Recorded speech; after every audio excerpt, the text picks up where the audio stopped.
प्रणाम प्रणाम। कैसे हो सर? ठीक है, बताइए आपको दूध पे आप पहुँच गए आप? चलो ठीक था। और नया सब ठीक है? केरल से कब आए? कर रहे हैं सर। तो ऐसे टॉयलेट्स वगैरह बने हैं जगह जगह पर। पहले से था इतना गिरा हुआ यहाँ पर? हाँ सर, आजकल गर्मी जैसी बड़ी दोबारा गिरते जा रहे हैं, हम लोग साफ करते जा रहे हैं, गिरते जा रहे हैं। उनको भी हमने ठीक कराया सर। उसके बाद सर जैसे हमारे रास्ते में कहीं पर भी जो हमारे पुल थे सर, उन पुलों के भी जैसे आपने कहा था डीडी को भी कहा था सेफ्टी और ऑडिट कराने की, वो भी कर साथ में उसको हमने सौंदर्यीकरण पे भी हमने फोकस किया। उनकी हमने रंग रोगन और उसमें रात में लाइट, जिससे कि जो हमारी यात्री हैं वो रात में भी अगर इन जगहों पर विश्राम कर रहे हैं तो सर उनको अच्छा लगे। नहीं कोई बात अंदर से आपने वो तो ले लिया होगा ना हमको नहीं मिला। हम लोग नहीं सूचना अधिकारी सूचना फोटो दिलवा दीजिएगा सर। वो तो मिल जाएगा सर, वो तो पूरे प्रेस नोट बनवा के दे देंगे सर। जो लोग डायरेक्ट ठीक आप सर शुरुआत आप इसे बहुत हम लोग और हमारे साथ साथ पूरे देश के लोग जिस यात्रा की प्रतीक्षा करते हैं कि और यात्रा के लिए उत्सुक रहते हैं, वो हमारी यात्रा 10 मई से प्रारंभ होने वाली है। यात्रा अच्छी हो, ऐतिहासिक हो, सभी प्रकार से यात्रा का ठीक प्रबंध हो, उसके लिए हम लगातार पिछले कई महीनों से ये समीक्षाएं इसकी करते रहे हैं। आज मैंने देहरादून में भी पूरे प्रदेश के सभी जनपदों के सभी अधिकारियों के सभी विभागों के साथ पिछले सालों में जो यात्रा के हमारे अनुभव रहे हैं उन पर चर्चा करी है, जो इंतजाम करने हैं उस पर चर्चा करी है। सभी विभागों को अपनी अपनी उन्होंने तैयारियां की हैं, तैयारियों का एक प्रेजेंटेशन भी हुआ है। यहाँ भी इस बार चूँकि बाबा केदार की यात्रा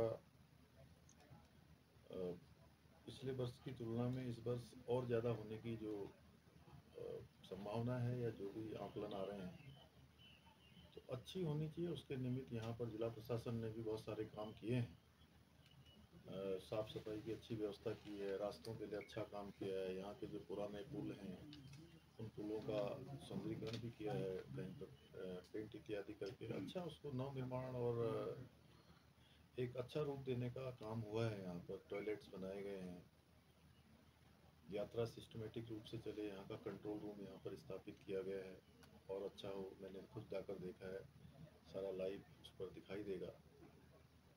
मंदिर में पहले दिन खुलने के दिन ठीक प्रकार की व्यवस्था हो, हेली टिकट्स इत्यादि की जो समस्या आती है वो समस्या ना आए। कुल मिला के सभी प्रकार से ये प्रयास किया जा रहा है कि यात्रा में आने वाले लोग, श्रद्धालु, तीर्थयात्री एक अच्छा अनुभव हमारी यात्रा का लेकर जाएं, उत्तराखंड राज्य का लेकर जाएं।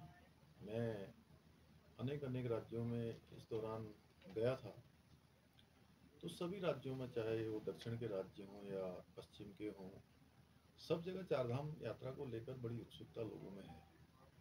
तो उस यात्रा का एक बहुत बड़ा महत्व है, उसमें हम सब लोगों को भागीदार होना है, चाहे वो सरकार के लोग हैं, प्रशासन के लोग हैं, हमारे जनप्रतिनिधि हैं, और चाहे वो हमारे संत समाज के लोग हैं, हमारे धार्मिक संगठनों के लोग हैं, पंडा समाज, तीर्थ पुरोहित समाज और हमारे लोकतंत्र के चौथे स्तंभ आप सब से भी मेरी ये अपेक्षा है कि हर वर्ष जैसे यात्रा में आप सकारात्मक रूप से भाग लेते रहें, आप अपना योगदान दें और भगवान की कृपा के और आशीर्वाद के पात्र बनें। यात्रा कितने जितने लोग आएंगे उतने सब जाएंगे? श्रद्धालु की रोक ऐसा क्या है? जैसे हरिद्वार में आज हुआ, थोड़ा व्यवधान होगा वहाँ पे, ऐसा क्या हुआ? जैसे केस में हुआ जिसके 5000 समथिंग यात्री थे, लेकिन पंजीकरण जो वहाँ पे हो रहा था उसमें भी व्यवधान पैदा हुआ, क्या कहेंगे? नहीं, मैंने उसका संज्ञान लिया है और मैंने बात की है। मुझे जानकारी आ गई थी सवेरे जब मैं बैठक कर रहा था, तो मैंने श्री विनय शंकर पांडे जी हमारे कमिश्नर और मुख्य सचिव राधा रतूड़ी जी को तुरंत कहा है कि इस प्रकार की जो भी चीज़ें आ रही हैं उसका तत्काल समाधान करें और आने वाले लोगों को किसी प्रकार का व्यवधान न हो, परेशानी न हो। हमारा ये है कि सबकी यात्रा सरलता से हो, अच्छे तरीके से हो, एक अच्छा अनुभव लोग लेकर जाएं। उसमें सबकी जिम्मेदारी बनती है, यात्रा सबकी है और यात्रा का अपना महत्व है। सीएम साहब, क्योंकि यात्रा में जो अहम भूमिका निभाते हैं वो हमारे मार्ग निभाते हैं।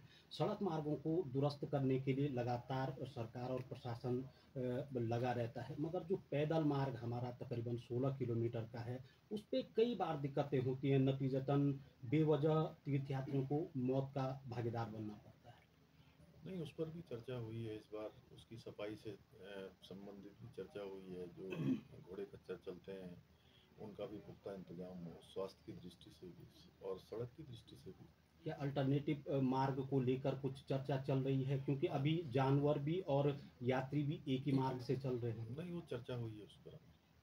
सर, इस बार ये मानसून सत्र में ये सामान्य से अधिक बारिश होना बताया गया और यात्रियों की सुरक्षा की दृष्टि से सरकार क्या उपाय करेगी? नहीं, उसके लिए हमने कहा है कि जो कि अतिवृष्टि के कारण से जितनी हमारे लिए जो चुनौतियां होती हैं, पिछले वर्षों के जो अनुभव हैं, उसकी अभी से तैयारी कर रहे हैं। सर, पिछले यात्रा कालों में आग को लेकर आपने पिरूल उठाने का काम किया है। कोई ठोस नीति राज्य सरकार की ओर से जो अगले साल इस तरह की बिल्कुल, घटनाएं हम न हो? ठोस नीति बना रहे हैं। इस बार फायर लाइनों में भी मैं जाऊंगा, फायर लाइन बनाने का काम भी हम लोग करेंगे और जन जागरूकता के लिए मैं स्वयं भी जाऊंगा। हमारे अपने अन्य साथियों से भी कहूँगा, पार्टी के लोगों को भी कहूँगा, हमारे सभी अधिकारियों का भी मैंने आह्वान किया है कि जो व्यवस्थाएं पहले समय में होती रही हैं वो व्यवस्थाएं हों। और पिरूल को लेकर क्योंकि हम लोग 2 कंपनियों के साथ हमने MOU भी किया है, हमारा वन विभाग और जो पॉल्यूशन कंट्रोल डिपार्टमेंट है वो मिलकर इसमें योजना बना रहे हैं कि पिरूल का हम दाम भी बढ़ाएंगे और हमारे पिरूल कलेक्शन सेंटर भी जो है सरकार के स्तर पर बनाए जाएंगे, जिससे कि आने वाले समय में जो ये हमारे लिए चुनौती है। सर, जल संकट से इस समय जूझ रहा पूरा प्रदेश और इसके लिए विशेष जैसे पहाड़ी क्षेत्र है, यहाँ भी नदी होने के बावजूद भी लोगों को पानी नहीं मिल पा रहा।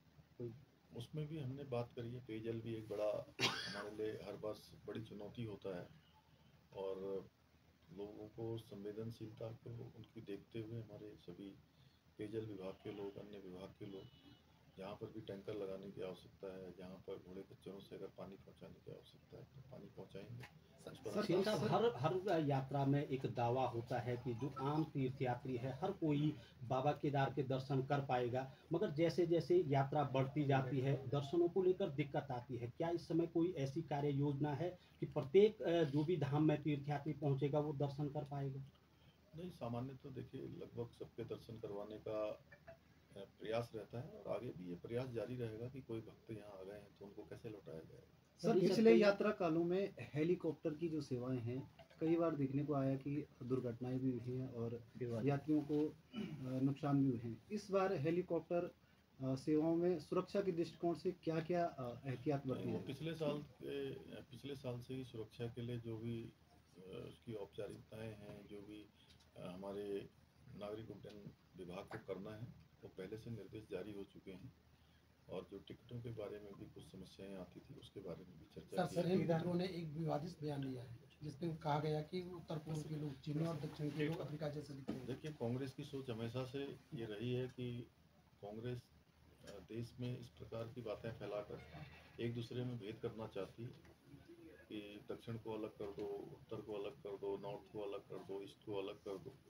इस प्रकार का भेद फैलाकर पहले से जो है जैसे अंग्रेजों की नीति थी वो अंग्रेजों की नीति पर काम करते रहे हैं। आप सैम पित्रोदा जो बयान दे रहे हैं वो कांग्रेस की यही सोच रही है और हमारे प्रधानमंत्री मोदी जी की सोच है और उनका विजन है कि आज उनके नेतृत्व में पूरा देश एक है। उत्तर से लेकर पश्चिम, दक्षिण से लेकर पूरब, अटक से लेकर कटक तक, कश्मीर से लेकर कन्याकुमारी तक देश आज एकता के रूप में आगे बढ़ चुका है। एक भारत श्रेष्ठ भारत आज तेजी से पूरी दुनिया के सामने आकर दुनिया का सिरमौर भारत बनने की दिशा में आगे बढ़ रहा है। इसलिए इस प्रकार की सोच को आज देश स्वीकार करने वाला नहीं है। मोदी जी तीसरी बार देश के प्रधानमंत्री बनेंगे और पूरा देश जिस यात्रा पे चल चुका है वो यात्रा और तेज चलेगी। सर, कुछ विरोध के सुर भी उठ रहे हैं केदारनाथ की यात्रा को लेकर। मैं सबसे अनुरोध करता हूँ कि सारे लोगों की ये यात्रा है, हम सब लोग उत्तराखंड के लोग इसके मेजबान हैं, सबको यात्रा में सहभागी सहयोग करना है, अच्छी यात्रा हो, ये हम सबका दायित्व। सर, कुछ वार्ता हो पाई उन लोगों से? मैंने कहा सबको जो है आगे आना है, सारे लोग अच्छा चलाएं।